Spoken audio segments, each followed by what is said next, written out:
Today we're doing EIKO. We're going to be comparing my hypothetical rework of hers, and we're going to compare her in JP. Keep in mind, this rework was like 1 or 2 months ago, so the damage might not be caught up to current meta in JP. HP regen, her skill 1 will deal 7 HP attacks. Smite will deal 7 HP attacks with 150% splash.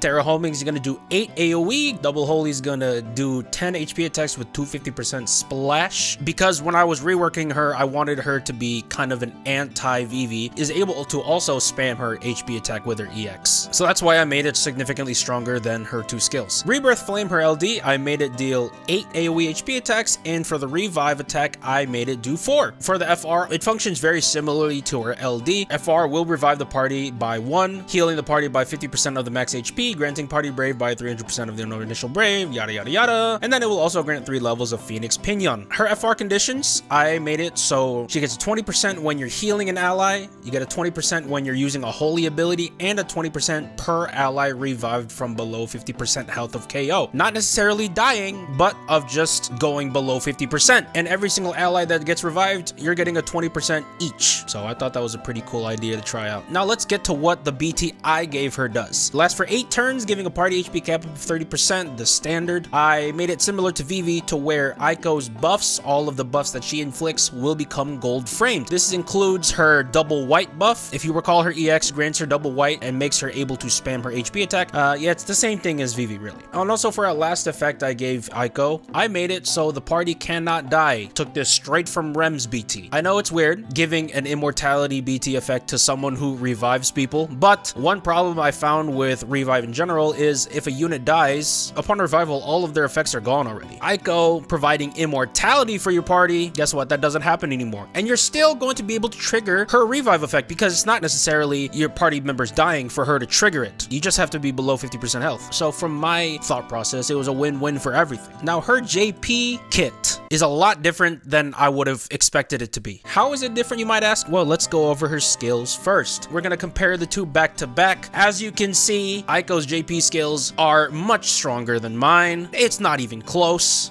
All right, her skill 1 and skill 2 both dealing 10 HP attacks. I only gave EIKO 7. I will say though, Terra Homing her EX, I did get that correct with the 8 AoE HP attacks. For the HP attack, they took a different route. You might notice that her HP attack is not listed right now on her JP skills. We're gonna get to that a little bit later. Her LD does a lot more damage than the LD I gave EIKO. 9 AoE HP attacks for both on-turn skill and the revive. Every single time a person gets revived, EIKO's dealing 9 AoE HP attack. What?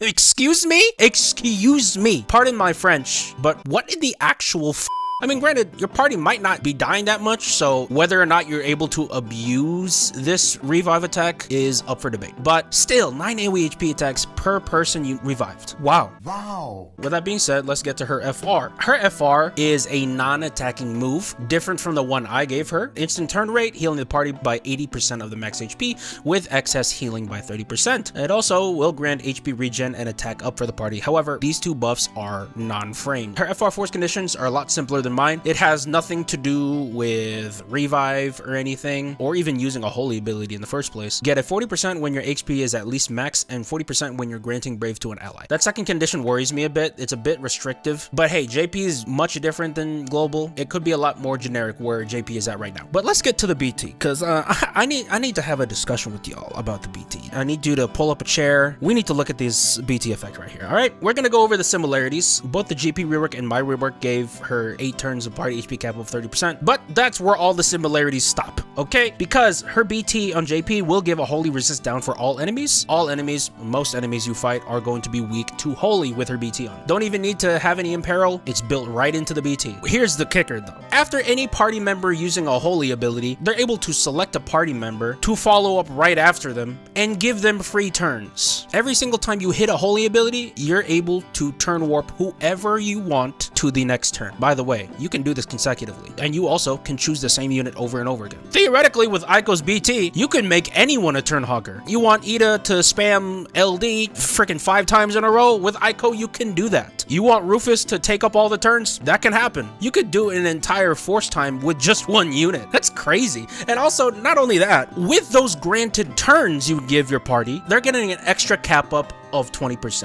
Why? Why would you do that? EIKO BT can make anyone who can hit for holy damage a turn hogger. Anyone. Any Oh my goodness. Like, what? Listen, this might not be exactly family friendly to say, but were they on something when they made her rework? If that was all her BT gave, I would have given her an SS rating if she comes on global. But we're not done, because her BT also gives her a special HP attack. Remember that I didn't list her HP attack in the initial skills. It's because her BT gives her a special HP attack. Like Vivi, she will be able to spam an HP attack. However, this one's a little different. This BT HP attack in total deals 14 AoE HP attacks. 14.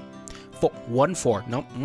Double Holy plus initial will give 7, and then Double Holy, the follow-up, will give another 7. And not only that, it will fill party EX gauges by 50%, by half. By half. It's not 100, but 50 is still pretty big if you ask me. Her HP attack is a bit crazy. Safe to say. I don't even think I need to ask this question of which rework was better. Like, come on. A monkey, a chimpanzee could look at these two and be like, oh, JP. But yeah, when EIKO comes out, instant pity. Instant pity. Take my money right now. But let me know what you guys think. Thank you guys so much for watching. I'll see you guys in the next video. Bye.